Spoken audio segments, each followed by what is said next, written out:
Hey guys. Second chapter.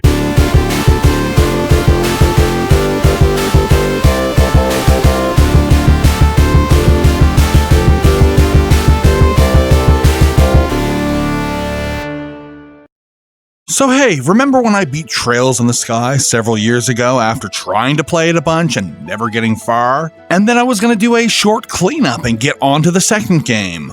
Well, that was a lie. It's been like 2 years and I am finally getting back to Trails stuff. And I almost didn't. After they announced the Trails remake, my first thought was, I will wait and play this game after I get a bit further in the series. And then I promptly got it and put 170 hours into it. And they immediately announced the Trails 2 remake, and my brain said to my body, no way are we waiting anymore, just do it. And I immediately started up Trails SC. And now, it's fucking RPG Fortress's Year of the Legend of Heroes. I already reviewed Trails 1 a few years back, and this year I've reviewed Trails in the Sky First Chapter Remake thing, and now I am reviewing Trails in the Sky SC.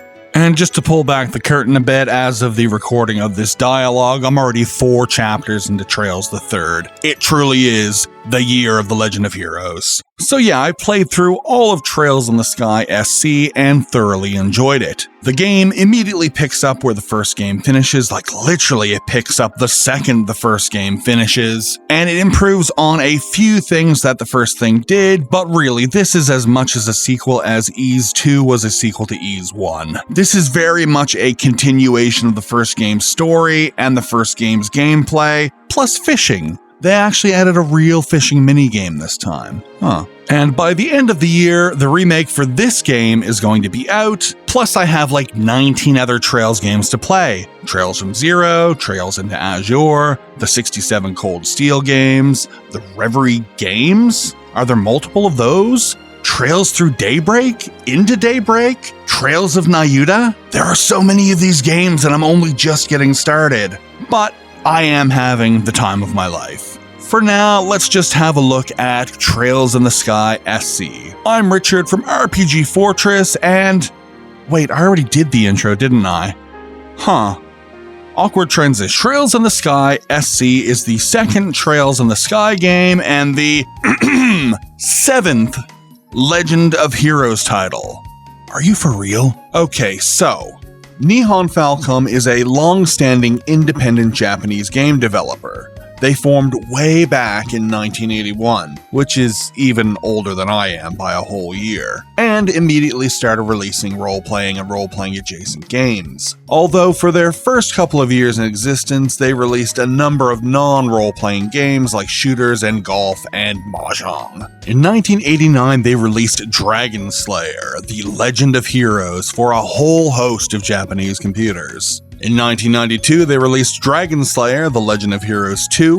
In 1994, things got weird and they released The Legend of Heroes 2, Prophecy of the Moonlight Witch. In 1996, they released The Legend of Heroes, A Tear of Vermilion. In 1999, The Legend of Heroes 3, Song of the Ocean.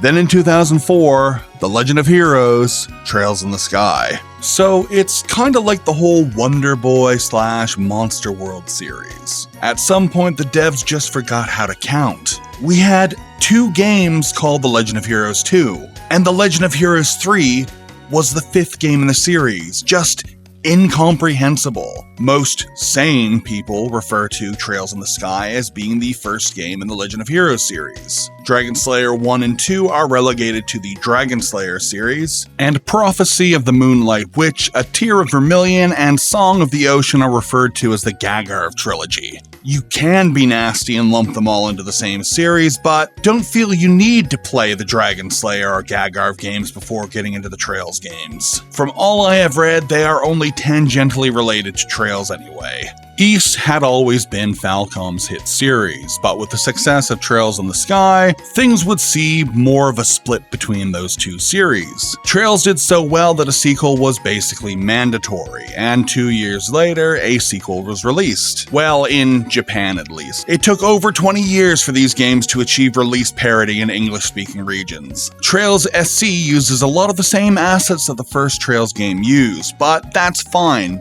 This series is so reliant on its complex story, incredible world building, and wonderful characters that revisiting a lot of the locales from the first game is really okay. It was nice checking up on things after the events of the first game.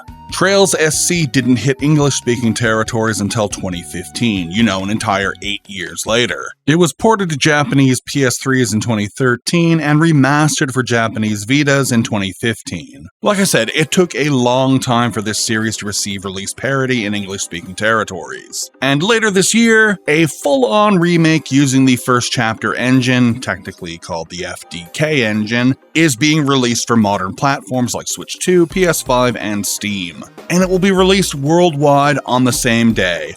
Modern technology. Pretty cool sometimes.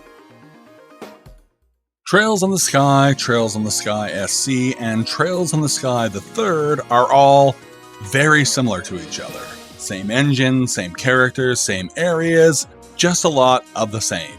And that is absolutely fine. I've mentioned a number of times previously that some of my favorite game series are Shining Force, Phantasy Star, Lunar, Suikoden, and all of those series have featured interconnected worlds, recurring characters, and massive world building. So naturally, I like The Legend of Heroes. Story-wise, SC begins, literally the second after the first game. So yeah, I won't go into deep spoilers, but we're talking about the end of the first game, so there are some spoilers ahead, mateys yar. Ugh, pirates. Weissman awakens Joshua's sealed memories, he knocks out Estelle, and then he goes off to murder. Estelle wakes up the next morning, super sad that Joshua fucked off, and she vows to bring boy home. And that's basically the real hook of the game. Estelle off to find and rescue Joshua. This main storyline really solidifies Estelle as a great and well-written character. She starts off as a young person confused and depressed about the loss of Joshua. She slowly transforms into someone who pretends it's not that bad, and then eventually realizes that the world is dark and fucked up, and she has the strength to fight for the people she loves. She starts as a junior bracer in the first game, and by the end of SC, she's a full-fledged high-level bracer, fighting to make the world a better place. Go, Estelle. Joshua also goes through a huge character shift, but the details of his character arc are a lot more spoilery, so I won't really get too in-depth into them. But he also goes through an arc where he ends up better off and emotionally stronger than how he began the series. And him and Estelle have some truly emotional scenes with some real tear-jerking. Like, those two each reached into my skull, shook up my brain, and then jerked all of my tears all over the place. Just tears for days. The rest of your party, while not necessarily getting fully fleshed out sequences, get little dribs and drabs of potentially pointing to bigger payoffs in future games. There are a load of new villains called Ouroboros, who are here to do spoilery villain things. But most of them have past histories with your party members. So we get some past flashbacks with these new characters expanding on our party members, and I really like that. Not everyone's getting a fully fleshed out sequence, but these villains and flashbacks to past events seem to be leading up to something good. And from what I have played of the series so far, I have no concerns that these teases won't be followed up on. Out of all of the members of Ouroboros, the true standout is Ren. She is introduced as a troublemaking child, but through storytelling and events, it's revealed that she's a mass murderer who wields a scythe and commands a giant fucking robot. As the game progresses, Estelle tries to break through to her, but she often retorts with name-calling and violence. Towards the end of the game, Estelle maybe gets through to her and she runs off. This is something that I have had spoiled for me, but yeah, she does eventually come back in the series a lot. She is in a number of these titles. Not sure in what capacity, but I can't wait to see how her character develops. Also, Tita crushing on Agate? In my video for the original Trails, I commented that Estelle and Joshua's growing relationship was one of the best young romances I have ever seen in any media. It's just a fantastic portrayal of two young people learning about their emotions. And now in SC, we get Tita and Agate. Tita is quite a bit younger than Estelle and Joshua, so she is even less sure of herself. To see her growing crush on Agate, a much older man who does not reciprocate her feelings as a child, is very cute. She feels like a real person trying to navigate feelings that she doesn't quite understand. And the expansion of their friendship is really well done. Just very captivating stuff. The combat and other systems in SC are identical to the first game, but there's just enough new stuff here to keep things interesting. You have a number of new characters, including the Holy Man Kevin, Best Girl Bracer NPC from the first game Annalise, and Bestest Bandit Girl from the first game Josette. Orbments have been revamped with a new slot system. You'll have a few sections where you get to choose your party members, and the world is a lot more open this time around. The endgame gives you access to returning to just about everywhere you have previously visited, but with no fast travel, you'll be running around a lot. Praise Odin for that fast forward button. There's a lot of great returning stuff too. One thing I love about the quests in the Trails games is sometimes the reward is just the character interaction.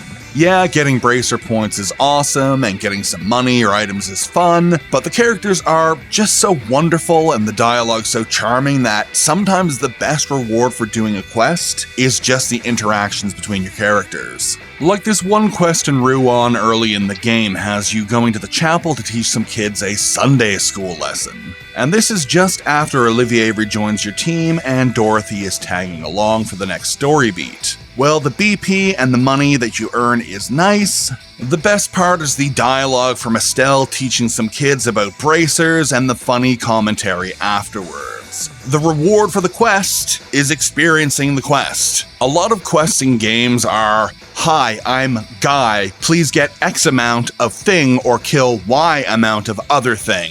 Just a disposable note saying do this. But the quests in the Trails games are all individually great experiences. And yeah, you do get a bunch of those kill the strong monster quests, but you always run into them on your way to places you need to go anyway. But for the most part, every single quest is well worth doing and very rememberable. I also like how often you're in an airship in this game. Despite being called Trails in the Sky, the original game didn't have a lot of airship content. But in SC, you basically transition each chapter by flying to your next spot in an airship. I love the concept, it's very romantic. Now fam, this is an old game, and thusly, it can be a little bit rough around the edges. But we are old school RPG fans, we are used to crusty old shite. I had the issue of my game crashing, just 2 or 3 times, but the game has a very rudimentary autosave system, which I didn't even know about the first couple of times I had the game crash. That being said, it saves aggressively, like every time you enter or exit a building. So when I found out about the autosave on my 3rd crash, I had already loaded a manual save and entered buildings 10 times, filling up all of the autosave slots. Oopsie doodle. I guess I should have saved more often, so I place exactly 80% of my exasperation on my own laziness. Since finishing this game though, I have been saving every time in a new slot. This will not happen to me again. Also, as a continuing story with the same characters, I love how your levels from the first Trails carry over into this game. So often in RPGs with multiple parts, you don't get this. Finishing a game with someone who is level 1 million with 1 billion hit points being reduced to level 1 for the next game not only doesn't make sense, but it's also just annoying. I just spent 100 hours with these people and killed God. Why are they being killed by rats in the sequel? So starting up SC to see Estelle start at level 39 was an amazing feeling. That's why I play RPGs, because you can feel and you can see the power fantasy. You start off with thousands of hit points, your attack power is through the roof, and you're using high quality weapons and spells. Hell, they even had to contrive a reason why your orbments from the first game don't work anymore. So you have to get new ones. That's attention to detail. And this continues on into Trails the Third as well. I went into that game at like level 80 or something truly obscene. Thank you, Falcom, for making it feel like these characters are progressing emotionally as human beings, and also progressing physically as high-leveled monster-killing war machines. This is really only my second game done in this series, if you count the original Trails and Trails First Chapter as being quote-unquote the same game. But I already feel like I am deep inside of this incredible story. The world, the characters, and the narrative are all very entertaining. I just love feeling like I am part of something. I love a lot of one-off games, but I feel that long-lasting, super dense stories seem to stick with me a lot more. It's been 30 years and I still think about Phantasy Star all the damn time. Gameplay is good compared to how deep and wonderful the story is. The combat feels like a step down, but having a perfect combat system and a perfect story is like catching lightning in a bottle twice. It's gonna be very rare. But let me tell you, the gameplay in the First Chapter remake is just about perfect, so I am really looking forward to playing the remake of SC, despite only just finishing the original SC. Still, regardless, I am just loving this series so far. For RPG Fortress, my name is Richard, thank you for watching, see you soon, and don't forget to hug a cat. Goodbye.